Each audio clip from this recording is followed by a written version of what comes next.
Que a paz e o amor de Jesus estejam com cada um de vocês, Jesus, agora e sempre. Hoje a mesa está composta por mim, Adelim, da Arquimedes, que fará uso da palavra, do Nancy, que fará a prece inicial, e por Val, que fará a prece final. Peço a todos que fiquem em silêncio. Vou passar a palavra para Nancy, que fará a prece inicial.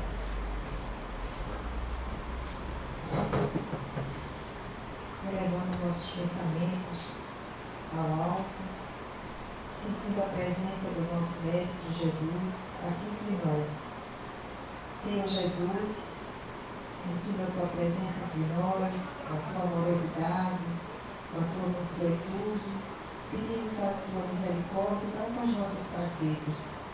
Pedimos que nós consigamos, entrando nessa sintonia do bem, assimilar os ensinamentos que serão passados nessa tarde, e que saímos daqui renovados na fé e na vontade de te servir cada vez mais.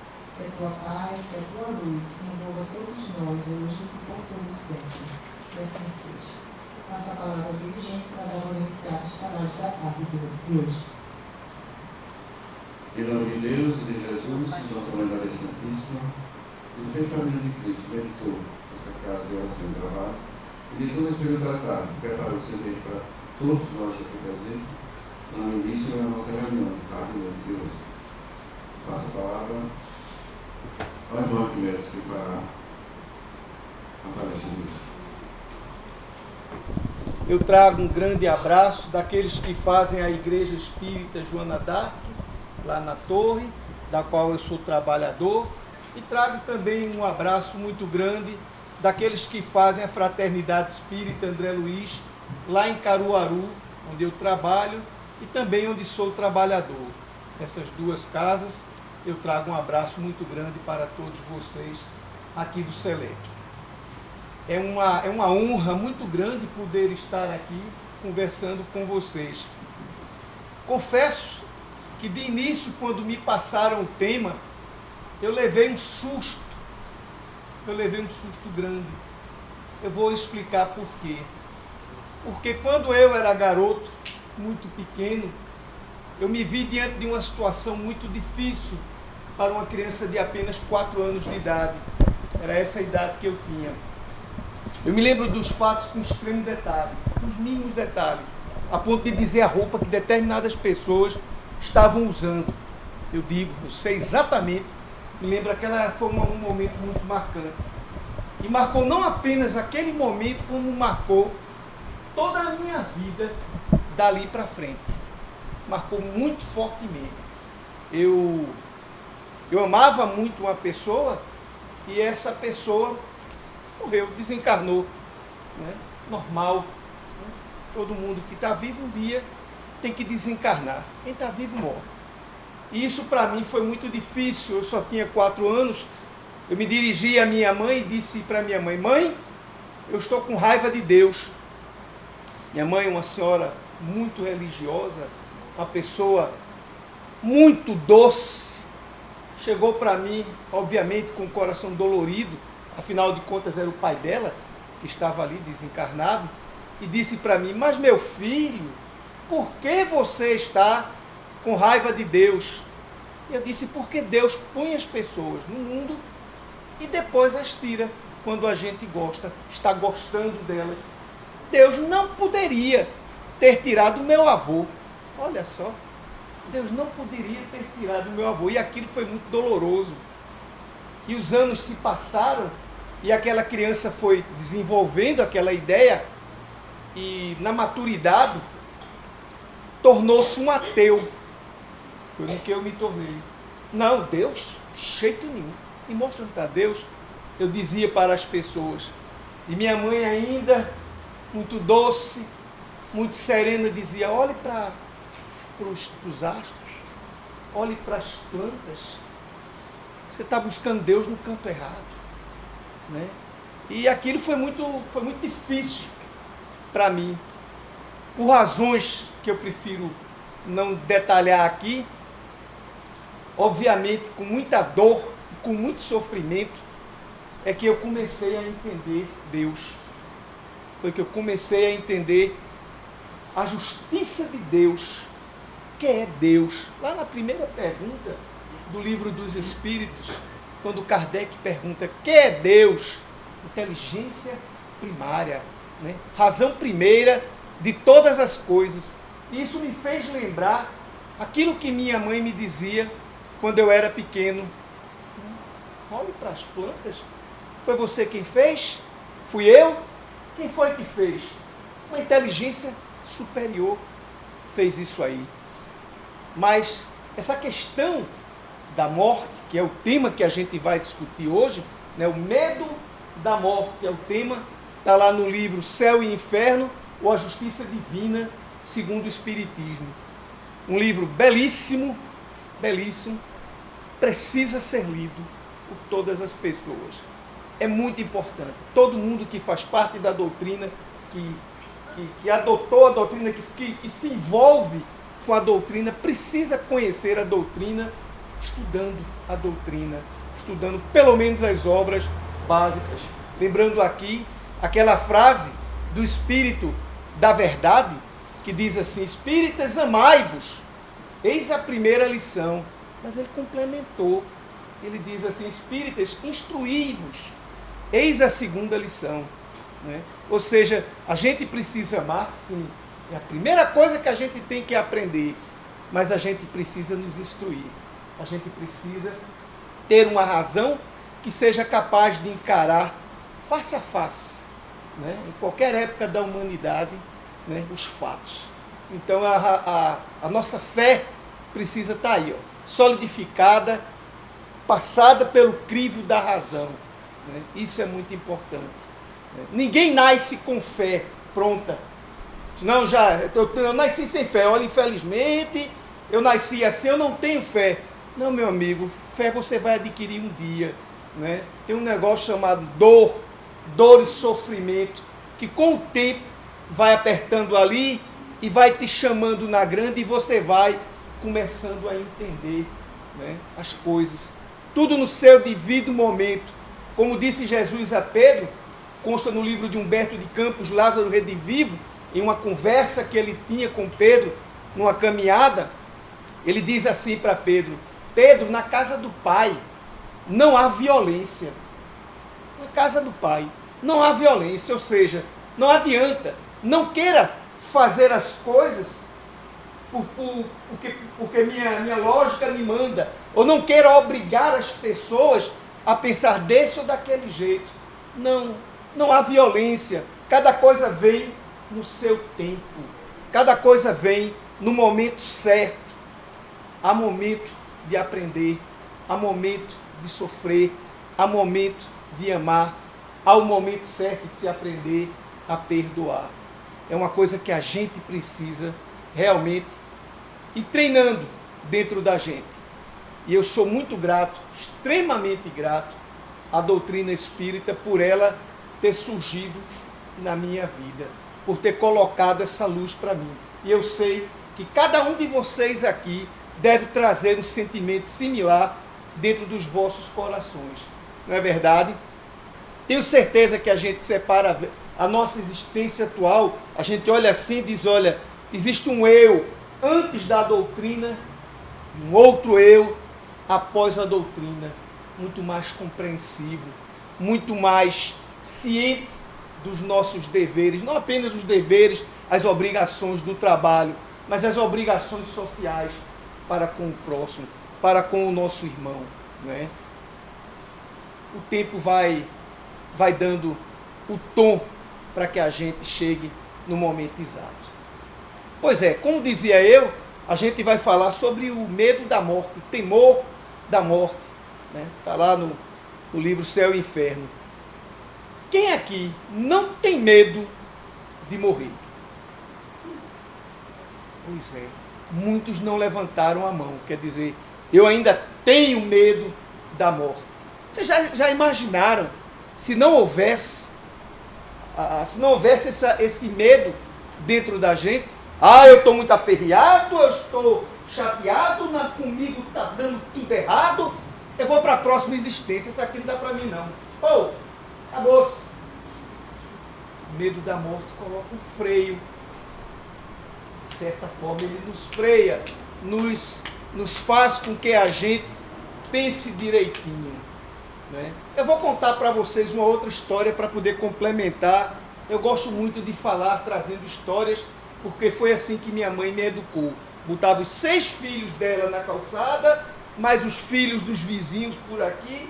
Ela sentava, uma ótima contadora de histórias, e ali, tome a contar as fábulas de Esopo. Esopo ia contando e os meninos tudo adorando.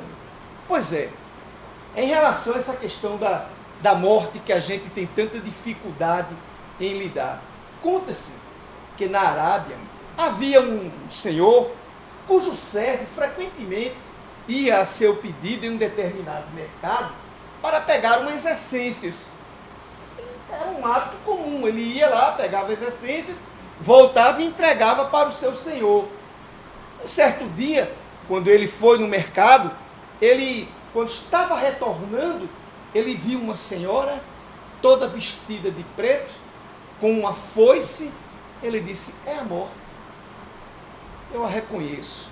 E ele ficou ali olhando para ela, ela botou a mão, tirou um caderninho e ele disse: pronto, vou aproveitar o momento de distração dela e vou sair daqui. E ele saiu correndo, ela ficou lá rindo e ele foi embora. Disse: escapei da morte. Chegou em casa, disse para o seu senhor: mestre, por tudo que há de mais sagrado eu te peço, me libere, me ceda um cavalo para eu ir para uma cidade vizinha, né, onde eu possa ficar lá a salvo da morte, né, porque segundo as tradições locais, se a gente consegue escapar da morte numa situação como essa que eu escapei, a gente tem que se esconder só mais um dia e depois a gente está livre, ela não vai mais mexer com a gente. Aí o mestre disse: ah, tudo bem, cedeu o cavalo, ele foi embora. Ele era um bom mestre, uma pessoa bastante sensível. Ele disse: mas eu preciso voltar ao mercado, porque faltaram algumas essências. E aí ele vai para o mercado. Quando ele chega no mercado, que ele está comprando as essências, ele dá de cara novamente com a morte. Aí ele olha para ela e diz assim: mas não é possível, você de novo? Hoje é a segunda vez que nossos caminhos se entrecruzam. E a morte olha para ele e diz: mas não é possível. Não me lembro, não me recordo de ter cruzado o caminho com o Senhor hoje. Diz: não, o meu servo esteve aqui e se assustou com você e eu perdi meu servo, ele foi embora para uma outra cidade. Aí ela pergunta o nome do servo, aí ele diz, aí ela olha no caderninho: não, é somente às 18 horas de hoje, e não é nem aqui, eu vou me encontrar com esse cidadão na cidade vizinha. Em outras palavras, a gente não escapa, não é? Não há aqui ninguém que diga assim: não, eu vou fazer uma armação para poder fugir da morte. Não é? É tolice. Não é? É tão certo que um dia chegará o nosso momento de desencarne, não é? A gente não tem que se preocupar com isso, mas a gente fica preocupado. A gente não quer pensar. Na verdade, a gente tem muito medo. Então, nesse sentido, a doutrina espírita, ela é muito consoladora.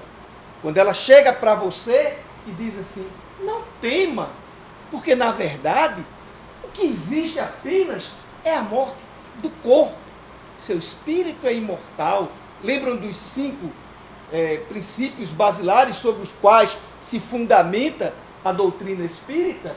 A existência de Deus, a imortalidade da alma, né? A pluralidade de existência, a pluralidade dos mundos habitados e a comunicabilidade dos espíritos.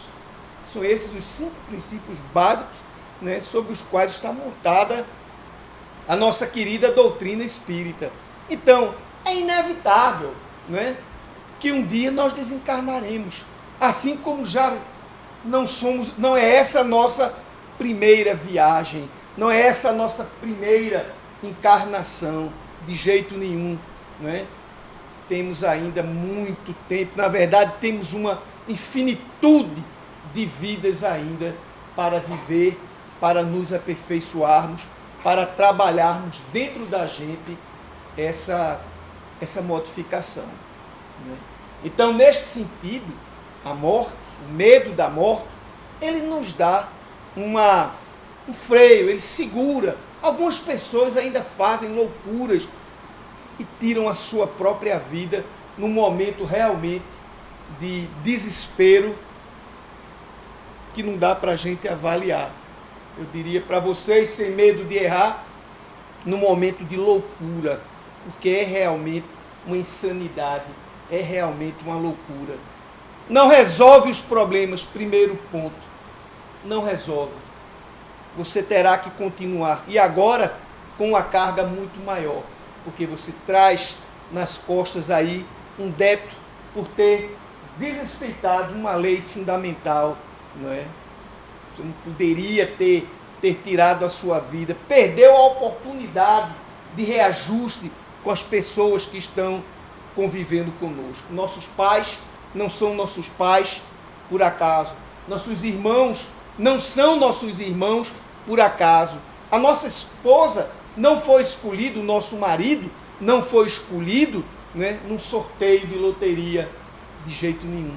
Aquelas pessoas ali, estava certo que aqueles espíritos iriam se encontrar, né?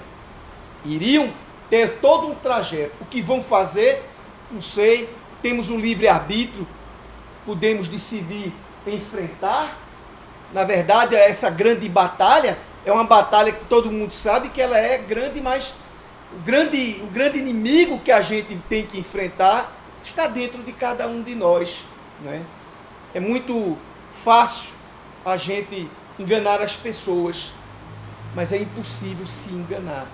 Não dá para se enganar. A gente sabe, a gente conhece, a gente pode até tentar não deixar que as pessoas percebam as nossas falhas, mas a gente as conhece muito bem. Lá no íntimo a gente as conhece, sabemos dos nossos defeitos, né? Então, afinal de contas, e agora? Eu sei que vou morrer, eu tenho que enfrentar a morte. Como eu faço? Como é que eu vou enfrentar a morte? Como é que nós vamos enfrentar a nossa própria morte? A morte dos outros é tranquilo. Oh, que pena, lamento, meus pêsames e tal. Mas quem morreu foi ele, não fui eu. Muito mais difícil é a gente lidar com essa questão da nossa morte, né? De acordo com Kardec, neste capítulo que a gente está estudando, não existe uma outra maneira de você resolver esse problema a não ser se transpondo, saindo desse mundo material aqui em pensamento e procurando se projetar, né, no mundo espiritual, né?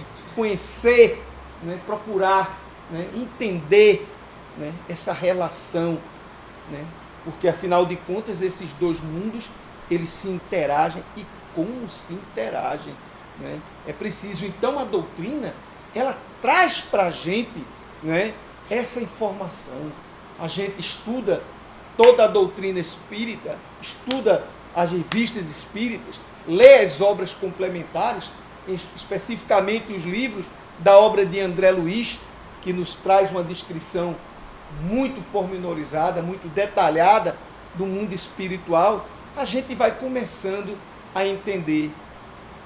E para nossa surpresa, o medo ele vai diminuindo, porque a gente passa a observar as coisas como uma coisa natural, como uma coisa que faz parte daquilo ali, né? A gente nasce, cresce, amadurece, envelhece e no final a gente desencarna. É uma consequência natural do nosso processo evolutivo, né? É nossa responsabilidade, né, procurarmos aproveitar a nossa existência. Senão, no que a gente vai transformar a nossa vida? Você já imaginou se eu não tivesse sido visitado pela doença, que foi o que aconteceu comigo, que me levou até a casa espírita, que me fez compreender a justiça divina como ela é, fez entender, porque eu quando fui na casa espírita, eu não sei vocês, no meu primeiro momento fui lá, fiz o tratamento, quando vi que estava melhor, rua, não vou voltar não, que já estou bom, estou bonzinho, não preciso mais da casa espírita. Aí você fica doente de novo, porque na verdade sua doença não é física, ela é espiritual, ela é moral, né? A necessidade de transformação se faz mistério. Você está ali, você precisa realizar dentro de você aquela transformação, né? Então a doutrina espírita, ela traz para a gente essa oportunidade, esse consolo, ela vem nos explicar, né, de que os mortos nunca morreram, e só trocaram de roupa, saíram do plano material e estão vivendo lá. Então, mas é uma viagem que a gente precisa fazer, essa de você se transpor, de você se projetar espiritualmente, é uma coisa que cada um vai realizar dentro de si. É algo que vai sendo, que a gente vai absorvendo, vai entendendo, de pouquinho em pouquinho, as pedras vão se encaixando e a gente vai começando a entender, né? Só para situar para vocês, eu disse aqui agora há pouco, eu era ateu, né? E numa dessas lições que a espiritualidade traz para a gente, eu saí do meu trabalho, que ficava em cima do necrotério. Olha onde botaram para eu trabalhar. Em cima do necrotério, tanto lugar para eu ir trabalhar, logo eu que tenho tanto medo de morte e de morto, fui trabalhar em cima do necrotério. Resultado, quando eu saí, quando eu estou estudando, eu perco a noção de tempo. Eu passo 12 horas ou mais, tranquilo, lendo um livro, nem me levanto. Quando eu olhei, disse, Jesus Cristo, que horas são? Era mais de 10 horas da noite, tudo fechado. Eu disse, pronto. Saí feito uma bala, fechando as portas, desci aquela escadaria, virei, olhei para o lado e disse, Ixi Maria, ali do lado é o lugar onde fica o povo que morreu. Aí saí meio de lado, comecei a assoviar. Que sorte, mas eu sou um cara de sorte. Vi um rapazinho, um senhor, aliás, um rapaz não. Vi um senhor, olhou para mim e disse, tu tá com medo, é? Eu disse, não, vou dizer que eu tô com medo, eu sou macho, rapaz. Tô com medo, não. Não tenho medo, não, vamos lá. Aí ele disse, não, eu tô indo lá para frente, vou atravessar isso aqui tudinho, escuro, ali na cidade universitária, onde fica o necrotério. Não sei se alguém já teve a oportunidade de andar ali, não tem luz, não. A luz é a luz da lua. Eu disse, que bom, puxa, valeu. Aí fui conversando com ele. No meio do caminho ele disse, eu tenho uma filha que fez arquitetura aqui na Federal. Eu disse, que interessante, minha irmã também, Paula. Ele olhou para mim e disse, Paula Pascoal? Eu disse, eu sou o pai de Lutécia, uma morena que eu era apaixonado por ela. Só não tive coragem de dizer para ele. Eu disse, não, eu sou o pai de Lutécia, deixa eu me ajeitar aqui para parecer mais bonito. Né? Poxa, Lutécia, quando ela chegava, meu coração tremia. Aí, resultado, eu segui com ele. Chegou lá na frente, a gente foi conversando, perguntou sobre Paula, tal. Ele virou para a esquerda e eu segui em frente. Fiz o que não deve fazer, que é atravessar aquelas duas faixas do hospital ali, pulando, né? Eu tenho aquele elevador. Atravessei e fui embora ali para o lado da Sudene. Tranquilo, graças a Deus. Cheguei em casa e disse para minha mãe, sabe quem eu conheci agora? A mamãe disse, quem, meu filho? Sou pai de Lutécia, mãe. Aí mamãe olhou para mim e disse, como era esse homem? Aí eu descrevi, magrinho, cabelo grisalho, assim. Ela disse, meu filho, eu sinto lhe informar que esse homem já morreu. Disse, não, mãe, faz isso não. Meu filho, esse homem já morreu. Esse homem já morreu. Eu disse, lascou. Eu morrendo de medo dos mortos e um morto me levou lá para o outro lado, né? Então, essas lições que a gente tem, né, a espiritualidade, ela promove, ela de certa maneira, ela facilita esse acontecimento para ir quebrando dentro da gente, né, certos preconceitos, certas ideias que a gente tem, né? E muito da nossa dificuldade tem a ver com as ideias que a gente tem em função das religiões tradicionais, né? É verdade, porque as religiões tradicionais, elas pintam, por exemplo, um céu e o inferno. Graças a Deus a doutrina espírita acabou com isso. O céu e o inferno, quer dizer, se eu não sou bonzinho, se eu fiz algo de errado aqui, eu vou para o inferno, ficar num caldeirão fervendo, que não vai me queimar, não vai acabar nunca. Eu vou ficar ali sendo queimado, sem morrer, por toda a eternidade. Então, puxa vida, sinceramente, a visão do inferno, me desculpa a expressão, é de lascar, é dura. Então, essas visões, essa coisa faz, não, Ave Maria, eu não quero morrer. A Igreja Católica chega na Idade Média, vende indulgência para você que sabe que fez algo que não devia fazer, comprar sua salvação. Aí o Espiritismo chega e diz para a gente, não, a tua salvação não está, por exemplo, na oração dos outros, porque segundo as religiões tradicionais, quando a gente vai para o purgatório, o que nos salva não é o nosso esforço próprio, não. São as pessoas que estão encarnadas fazendo orações por nós. Não é verdade? Não é isso? E o Espiritismo, não. O que te salva é você.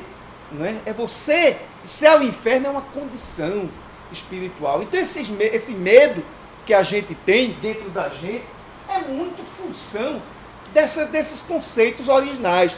Fizeram uma pesquisa e perguntaram para as pessoas sobre o medo da morte. Qual é a causa do medo da morte? O resultado foi o seguinte. Primeiro, desconhecido. Olha só, eu tenho medo da morte porque é desconhecido.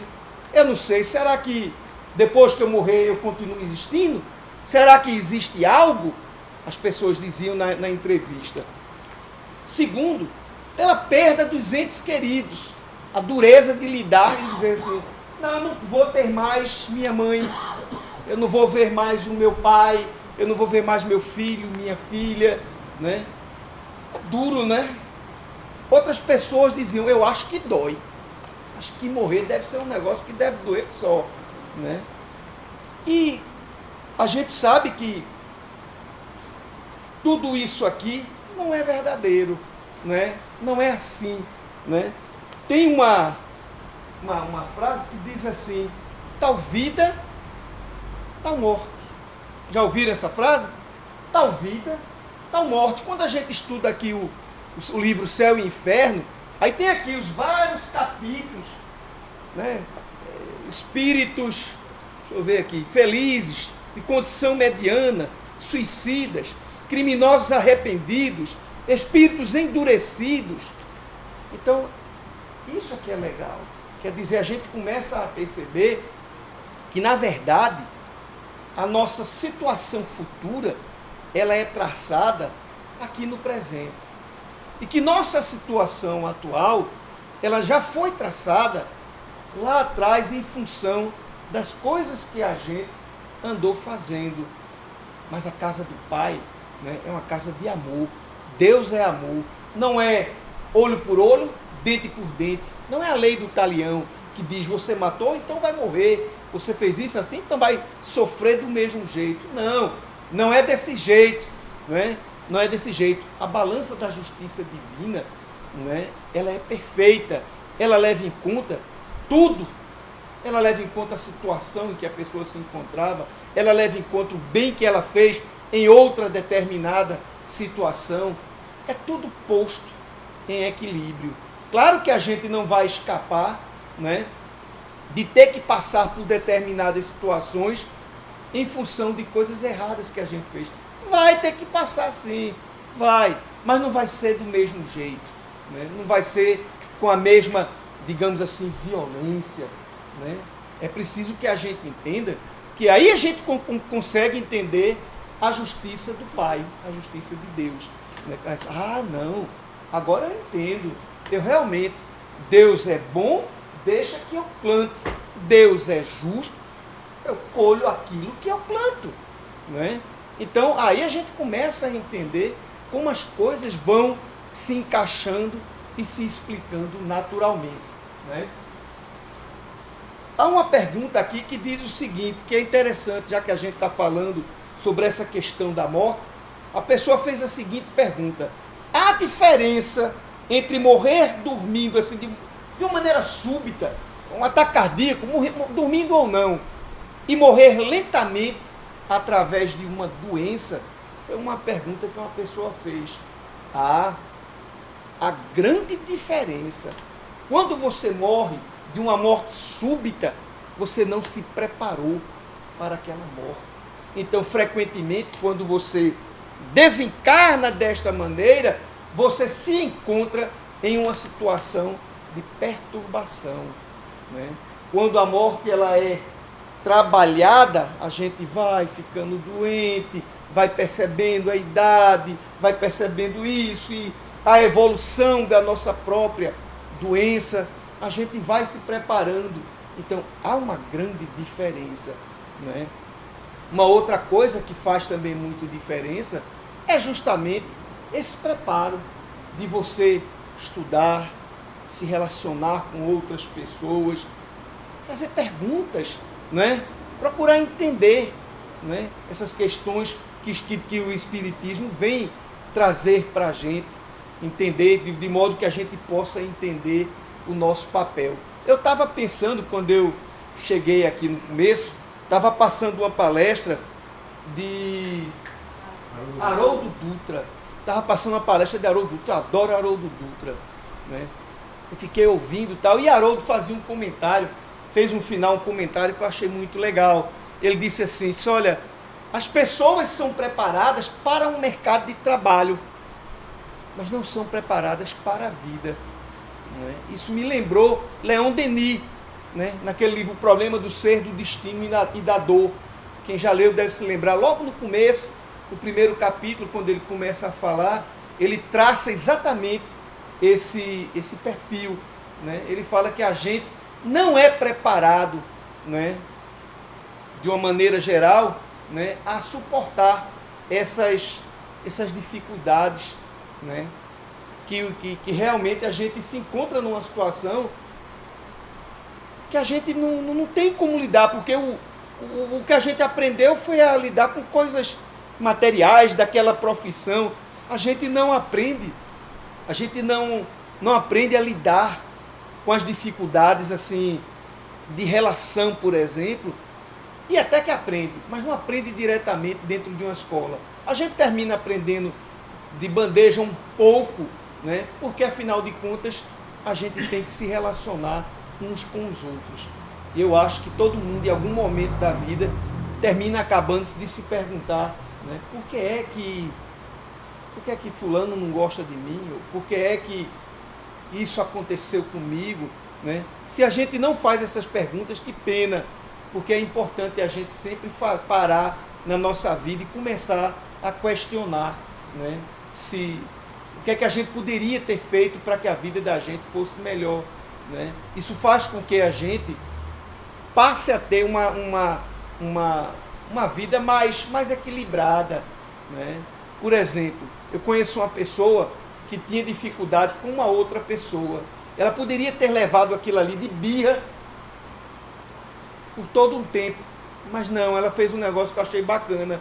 Ela, quando se encontrou com ela estava almoçando no shopping, ela puxou a cadeira, sentou-se do lado dela, foi meio na bucha, mas disse assim, eu não gosto de você. A pessoa se assustou e disse assim, mas por quê? Ela disse, eu também não sei, eu queria conversar contigo sobre isso. Mas tem algo aqui que eu não gosto, você me passa um sentimento que não faz bem para mim. Eu sei que, bom, ela falou que no final da conversa os dois ficaram muito bem, os dois se entenderam e tal. Quantas vezes a gente faz isso? É difícil, não é? É muito difícil. Então esse colega, que é um professor lá de Caruaru, eu acho que ele teve a sorte grande de parar para pensar nisso daí, né? Se ele tivesse talvez não trabalhado essas questões, pode ser que a situação dele ficasse, digamos assim, ruim.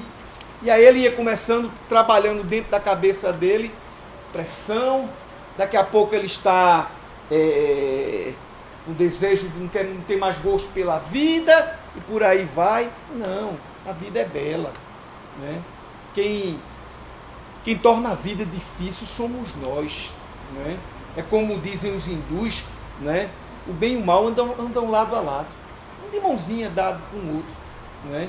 E tem que ser assim, juntinho, né? Para que a gente possa fazer a escolha entre um e o outro. E a luta entre o bem e o mal se dá dentro da gente, na nossa consciência. Isso é um ditado hindu, né? Que eu acho muito, muito válido. Né? Então, para muitas pessoas, em se tratando de morte, eles consideram a morte como sendo um sono. Quando eu li isso, eu vi isso num negócio que eu estava passando à vista. Eu lembrei logo de Sócrates. Eu não sei se vocês lembram. Sócrates, ele foi condenado a tomar a cicuta por perverter a juventude. E aí Sócrates, antes de tomar a cicuta, ele disse assim para as pessoas: morrer é uma destas duas coisas. Ou a morte é como um sono, em que você nada sente, dessas noites que você nem sequer sonha, ou então é como dizem, simplesmente a transfiguração da alma deste mundo para um mundo melhor. Se morrer é uma destas duas coisas, que maravilhosa vantagem seria a morte. E aí ele tomou a cicuta dele e morreu. Né? Ele dizia: não, jamais, eu não vou querer pagar uma moeda, um valor para o guarda para ele me liberar, porque a minha consciência não me diz que eu fiz nada de errado. Então, para algumas pessoas, né, ela é como se fosse um sono. Existem casos de pessoas que desencarnam e continuam acreditando que ainda estão vivas. Né? Aquele filme do Ghost mostrou isso muito bem. Né? E eu tenho uma conhecida lá da igreja Joana d'Arc, que ela é médium vidente, e ela disse que, olha, eu vejo meu marido dando pancada assim na porta, quer dizer, chateado, porque ele morreu muito cedo. Né? Ou seja, para ele falava com as pessoas e as pessoas não respondiam, tal. Quer dizer, demorou para a ficha cair e perceber. Né? Então, pessoas que são sensualistas, materialistas, certamente, após a morte, vão ter uma dificuldade muito grande, né, para se desapegar, para se livrar daquelas coisas materiais. Né? É como uma pessoa certa vez perguntou para outra, disse assim: fulano, será que meu marido que morreu está impedindo eu de vender essa casa? Porque ele era louco por essa casa. Né? E eu já fiz de tudo, o negócio vai e na hora desfaz, e vai e desfaz. Aí a pessoa disse para ela: não, de jeito nenhum, morreu é outra coisa. Aí eu estava perto e disse: não senhora, de jeito nenhum, morreu não é outra coisa não. Né? Ele continua sendo a pessoa que ele é. Ele não deixa de ser quem ele é só porque morreu. Ele não vai virar anjo só porque morreu, de forma nenhuma. Né? Então, se ele tinha apego, sim, ele pode, de certa maneira, influencia os espíritos da nossa vida, muito mais do que podeis imaginar. De ordinário, são eles quem vos conduzem. Né? Está lá no livro dos Espíritos, e a gente sabe muito bem disso. Né? Mas a morte não é um aniquilamento, graças a Deus. Né? Morrer não é o fim. Morrer é apenas trocar de roupa e começar uma nova etapa. Né? Que a gente vai voltar mais adiante, é claro que vai. Vai ser idas e voltas eternas? Não é bem assim não. Né? Depende, à medida em que a gente vai depurando, que a gente vai chegando nas categorias que são mais despidas, digamos assim, dessa necessidade da matéria, a gente não precisa mais, vai chegar um momento que vai dizer: não, eu não preciso mais reencarnar, não há mais necessidade. Mas para a gente, essa realidade está ainda muito, muito longe. A nossa realidade ainda é uma realidade muito de matéria, né? E a gente tem essa necessidade, né? Então, o Divaldo comenta o seguinte, eu peguei aqui no livro Além da Morte, ele diz assim: olha, a pessoa não deve se lamentar pelo que não fez, né? Na verdade, deve se comprometer a fazer coisas melhores, a cumprir aquilo que não fez. Porque, na verdade, se você fica se lamentando, você está se lamentando, você não vai realmente estar resolvendo os seus problemas maiores. Né? Então é preciso que a gente desligue esse botão do passado, né? Que é difícil. Né? Tem pessoas que às vezes ficam se ligando muito nas suas encarnações anteriores Vocês já conheceram alguém que projeta na vida atual, que traz, não, porque na vida anterior eu fiz isso, porque eu fui aquilo, porque... Rapaz, esquece isso. Esqueça isso, não faça isso não. Não faz, só faz mal para você. Né? Esqueça o que passou, passou. Trabalhe agora, né? Trabalhe o seu dia a dia. Né? Procure combater dentro de si as suas imperfeições. Né? Procure trabalhar, procure ajudar as pessoas, honrar pai e mãe. Está lá um dos mandamentos, acho que é o 2º mandamento. Né? Honrar pai e mãe, né? Amar e perdoar. Mas a gente, infelizmente, tem essa dificuldade. Né? A gente ama e perdoa quem nos ama e quem nos perdoa. Né? Mas não é para ser assim. Né? Porque até o Cristo, no Sermão da Montanha, o que foi que ele deixou claro para a gente? Ele dizia assim, que não há nada de especial as pessoas que apenas amam e perdoam, aqueles que já os amam e os perdoam. É verdade? Então ele diz assim, ama a quem te odeia, quem te calunia e quem te persegue. Né? Então é bem diferente. É uma outra história. Aí Divaldo ele termina com a seguinte frase que ele diz lá. Ele diz, olha, morrer é libertar-se do corpo, não perder a vida. Lá no finalzinho dessa frase que eu estava lendo lá. E eu achei isso muito legal. Né? Quer dizer, o Espiritismo traz para a gente essa certeza de continuidade. Então a gente sabe, olha, encerrei ali uma etapa, mas a vida não acabou. Uma coisa interessante que a gente vê também é que às vezes as pessoas criticam muito quando a pessoa fica chorando a perda de um ente querido. Rapaz, não faça isso, tal, você pode perturbar. Eu confesso que eu também sempre pensei dessa maneira. E Divaldo coloca as coisas de uma maneira um pouco diferente. Divaldo diz assim, olha, não, senhor, chore, meu filho, chore, pode chorar, chore mesmo, pode chorar, você lamente a perda do seu ente querido, tá? Pode chorar, chore à vontade, né? Não tem nada a ver uma coisa com a outra. Né? Agora, quando você for se lembrar das pessoas que fizeram parte da sua vida, procure se lembrar das coisas boas. Não traga o passado delituoso, não traga as situações de dificuldade, né? As situações que foram ruins. Né? Isso não faz bem, não faz bem para o espírito, não faz bem para você. Você continua, a gente sabe que, na verdade, tudo é sintonia. Né? Então, se a gente está pensando em coisas ruins, a gente está sintonizado com uma energia que não é boa. Né? Bom, e afinal de contas, nós, enquanto espíritas, não deveríamos não ter medo da morte. Vocês não acham? Já que a doutrina espírita é tão esclarecedora, deveríamos simplesmente dizer assim, não, a gente não tem medo da morte, não. Oxe, tranquilo. Olha, o bandido está com a pessoa, não, por favor, eu vou no lugar dela aqui, porque eu não tenho medo, eu fico no lugar dela. A gente faz isso? Não, a gente tem medo, a gente ainda tem medo. Aí eu me lembrei de uma história muito interessante, né? Ora, eu fiquei pensando nisso, eu disse, será? Acho que eu tenho medo da morte, porque eu sou um espírita meio fraquinho. Eu fiquei pensando, deve ser um espírita meio fraquinho. Eu acho que Chico não tem não, Chico não teria. Aí eu lembrei daquele caso do avião. Vocês lembram da história do avião? Todo mundo sabe da história do avião? Pois é, Chico Xavier ali tremeu. Na hora foi preciso que Emmanuel se achegasse e dissesse, tenha vergonha, né? Se tiver que morrer, morra decentemente, né? Morra com dignidade, né?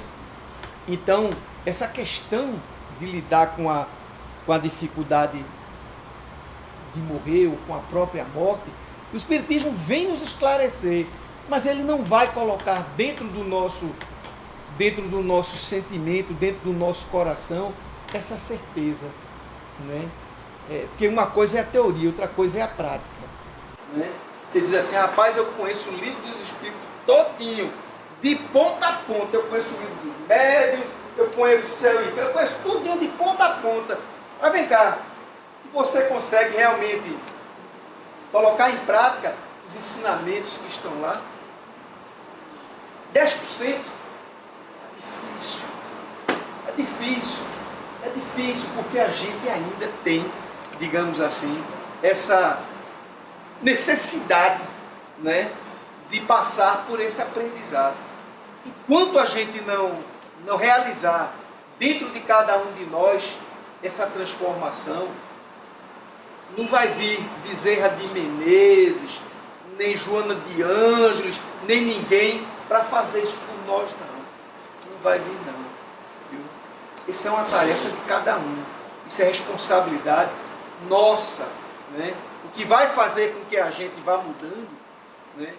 Como diz Kardec lá no Evangelho segundo o Espiritismo, eu não lembro exatamente em qual capítulo, mas ele diz lá, olha, a dor é o aguilhão que nos impulsiona rumo ao progresso. Em outras palavras, é pela dor. É pela dor, é pela dificuldade. Né? É pela dificuldade. Então a gente frequentemente chega e faz assim, ah, meu Deus, dai-me paciência, dai-me tolerância. E aí o que é que vem? Vem dificuldade, claro. Tá certo? Se você quer ter paciência, você vai ter que passar por dificuldade. Né? Então, muito cuidado com o que você está pedindo, porque o que vem, né, vem é aquilo que você está lá pedindo na medida em que você pode suportá-lo. Não vou mandar, com certeza, nem se preocupe, não vou mandar nada que você não suporte. Né? Deus é bom e justo. Né? A gente recebe as coisas em conformidade com a nossa própria capacidade de lidar com essas experiências. Ninguém vai receber de presente de Deus, da espiritualidade, algo que não seja capaz da gente lidar. Né? Então isso aí é um trabalho que tem que ser realizado dentro de nós, por nós. Né? Mas a casa espírita, obviamente, ela ajuda. Mas ela não faz por você. Né? Não adianta querer vir para a casa espírita atrás de fórmula mágica. Não adianta querer vir para a casa espírita, por exemplo, eu faço tratamento na casa espírita, muito bem, que bom. Está lendo as obras? Não, eu vou lá só para fazer o tratamento. Não está fazendo nada. Sinto, lamento muito. Vai ter um espírito que vai ser doutrinado, vai ser conduzido, vai ser levado, mas você não está lendo as obras. Você precisa ler, entender, processar, pensar naquilo ali e se auto-iluminar. Você tem que se auto-iluminar. No dia que você for se auto-iluminando, for se auto-transformando, aí sim, né, você vai mudar a estação e aquilo ali você vai se livrar daquilo. Mas enquanto a gente não se auto-iluminar, for apenas teoria, eu brinco com os meus alunos, que eu sou professor de eletrônica, eu digo para eles, não adianta, eu não quero circuito por quadro não, eu gosto muito de prática, eu quero que você faça circuito ali, na bancada, porque no quadro não dá curto, no quadro não explode, eu gosto de emoção, eu quero que você ligue, aí eu vou ver muita coisa explodir, aí o cara liga na tensão errada, bum, pronto, aprendeu uma lição aí, tá vendo? Não pode, tem que prestar atenção. Então a teoria, ela é importantíssima, né? Mas é preciso a vivência, é preciso a vivência. E dentro da casa espírita também é do mesmo jeito. É preciso que a gente participe de campanha do filho, é preciso que a gente se envolva com os projetos sociais da casa, é preciso que a gente visite os lares de idosos, é preciso que a gente, em uma palavra, se envolva para que a gente sinta, né? Para que a gente receba, porque o amor que a gente dá, pode crer, a gente recebe. Tudo que a gente dá, a gente recebe de volta. Não é só chegar, sentar numa cadeira, ver um passista com a melhor das boas vontades, vem lá, dá um passe na gente e depois a gente sai dali, passa um dia até bom, mas no dia seguinte comete os mesmos erros, as mesmas falhas. Se não é aquele espírito, é outro na mesma faixa vibratória. Lembro bem, eu estava uma vez em casa, eu trago muitas minhas experiências pessoais. Eu estava uma vez em casa, eu era espírita de pouco tempo, estava estudando a doutrina, mas não concordava com a influência espiritual. Eu disse, não, que conversa, eu sou engenheiro, que história, energia positiva. Que danada é energia positiva? positiva, energia negativa. Eu não entendo energia positiva e energia negativa, não. Aí eu estava lá no meu quarto, eu gosto muito do violãozinho. Aí eu escutei, aquela voz chegou junto de mim e disse assim, você toca violão? Eu disse, toco. Mentalmente, né? Toco. Aí a pessoa disse, que interessante, se você pressionar a sexta casa na quinta corda, a sexta corda, desculpe, na quinta casa, a corda anterior vai vibrar sozinha? Vai. Se você for para a décima, lá embaixo, a quarta corda vai vibrar sozinha? Vai. É isso aí, meu irmão. Isso é sintonia, viu? Você não precisou tocar na corda lá embaixo e ela está lá vibrando sozinha. Né? Porque aqui a corda lá em cima está na tensão certa. Ela está naquela frequência. Assim são as pessoas. Né? Trazem dentro de si, já pronto, aquela determinada frequência, do bem ou do mal. Não importa. Né? Então, a pessoa, o espírito, na verdade, tem gente que diz que incorporou. O espírito não entra dentro de ninguém, não. Ele chegou perto da pessoa ali, ó, é só uma relação de troca de energia. Aqui, ó, vibração. Né? Vai realmente aqui, ó, opa, que beleza. Agora, se eu tento influenciar, por exemplo, essa senhorita que está aqui, mas ela está sintonizada no bem, numa causa boa, eu não vou conseguir. Não casa. No caso, eu não vou conseguir influenciá-la, não vou conseguir conduzi-la. Né? Então, só para a gente fechar aqui, 10:06, tem uma frasezinha de Confúcio que diz o seguinte, não, desculpe, ele diz assim, não se desespere, nem blasfeme, não, desculpe, estou lendo a frase errada, perdão. Ele diz assim, vive a tua vida de maneira triunfante, porque quando tu nasceste, tu choravas, e todos sorriam, e na tua morte, que tu sorrias, enquanto os outros choram. Ou seja, é uma frase para a gente pensar. Né? A gente vai lidar com a morte algum dia? Vai. Né? Mas que a gente vive essa nossa vida, né? Sempre trazendo coisas boas, acumulando experiências boas, para que quando chegar a nossa hora de desencarne, que a gente possa desencarnar, digamos assim, suavemente, tranquilamente, como quem está apenas tirando um cochilo. Eu vou dormir um pouquinho aqui, e quando acordo já estou lá no plano espiritual. Né? Que a gente possa fazer isso. Né? Que possa fazer esse equilíbrio dentro de nós. Porque se a gente viver a vida voltada para as coisas materiais, acumular, querer ser melhor do que os outros, querer isso, querer aquilo, não, porque eu sou isso, que eu posso isso, que eu posso aquilo, é feito menino pequeno, é meu, é meu, é meu, é meu. No final de contas, a gente vai ter apenas acumulado dentro da gente coisas que não se viram para o nosso engrandecimento. Daí vai ter o medo, porque quando chegar na hora H, a gente vai fazer aquela retrospectiva da vida e vai dizer, o que foi que eu andei fazendo da minha vida?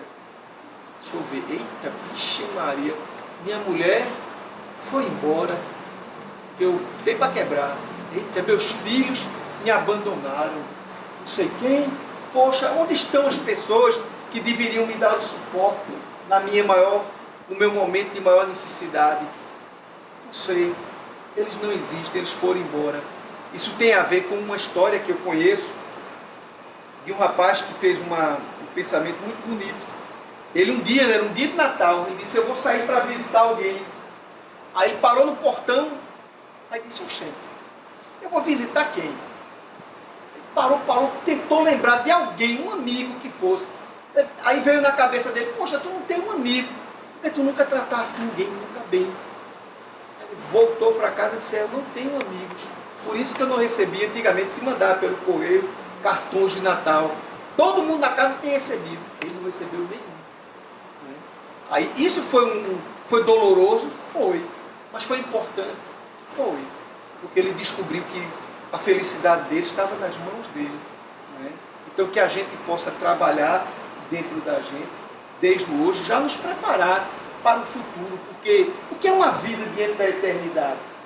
O que é essa vida diante da eternidade que a gente tem pela frente? Não é nada. Né? Mas a nossa vida lá na frente vai depender das coisas que a gente está fazendo aqui agora. Não adianta ter medo da morte, porque a morte ela virá. Quer você queira, quer você não queira. Né? É implacável. Né? Mas também não adianta você se ligar no medo da morte e ficar passando sua vida inteira perdendo. Não, eu estou preocupado com a morte. Rapaz, o que é que tu fez durante todo esse tempo? Não, eu procurei um jeito de fugir da morte. Não vai fugir. Né? Morra bem, morra em paz, né? Morra tranquilo. Né? Mas para você morrer bem, morrer em paz, morrer tranquilo, só há um caminho que a gente aprendeu logo no começo, que é desde agora a gente se projetar nessa vida futura, né? Fazendo o bem, né? Não apenas as pessoas que estão aqui encarnadas, mas também sempre lembrando daquelas pessoas que foram importantes para a gente de forma carinhosa, trazendo sempre uma mensagem de consolo, de paz, de perdão. Perdoe-me pelo que eu fiz contra você. Né? Eu queria abrir só um último parênteses, se vocês me permitem. Né? É uma coisa assim que aconteceu comigo. Eu perdi meu pai e a gente nunca conseguiu ser amigo. Nunca. Foi terrível. Foi uma vida de dor e sofrimento do começo até o fim. Toda a vida foi uma vida de dor por causa de bebida, por causa de coisas dessa natureza. Né? Graças a Deus, meu Deus, que eu sou espírita. Graças a Deus, meu Deus, que eu sei que, na verdade, eu não tenho condição nenhuma de julgá-lo. Eu não deveria, em hipótese nenhuma, julgá-lo pelos erros que ele cometeu. Né?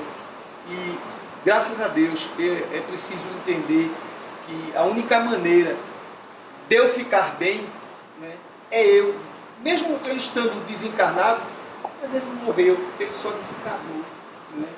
É eu conversar com ele, né, orar por ele, dizer: Pai, quanto tempo, Pai, eu te amo. A gente não se entendeu, mas a gente vai se entender.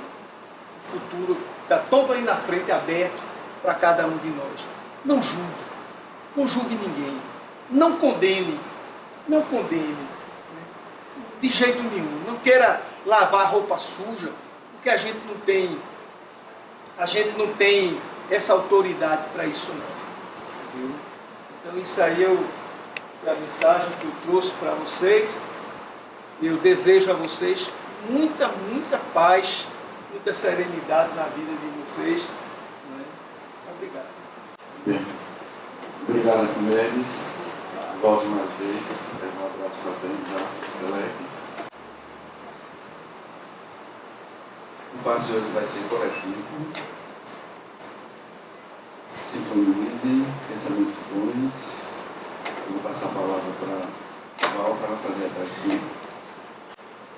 Bem, meus irmãos, continuemos na vibração de paz, de amor, de reflexão, de paz, amor, que nós possamos levar também para os nossos lares esta paz que reinou aqui neste ambiente, e que Deus, nosso Senhor Jesus, os espíritos bons e abnegados desta instituição, e também os nossos guias espirituais, nossos anjos protetores, possam nos acalentar os sofrimentos que servem como provas para nós. E nós possamos pedir paz, amor, harmonia para todos que aqui se encontram, encarnados e desencarnados. E possamos também levar essa paz dessa casa para aqueles que também se encontram fora aqui deste ambiente, que tenham paz, saúde e harmonia. Que Deus possa abençoar também aqueles que foram desencarnados há pouco tempo, aqueles que passaram não conseguiram passar pela prova, mas que hoje possam receber o amparo da equipe espiritual, socorristas, levando e sentindo o amor de Jesus, o amparo a todos. Que Jesus abençoe hoje, agora e sempre. Essa palavra, irmão, que dirige o trabalho na noite de hoje, e dê por encerrada em tua santa e divina luz. Nessa prece, agradecemos a Deus, Jesus, nosso irmão maior, a família de Cristo, nosso mentor nessa casa, de oração, de trabalho, de toda espiritualidade, trabalhou para que sejamos essa reunião maravilhosa, de grande proveito, ensinamento, e que todos sigam em paz com Deus do coração.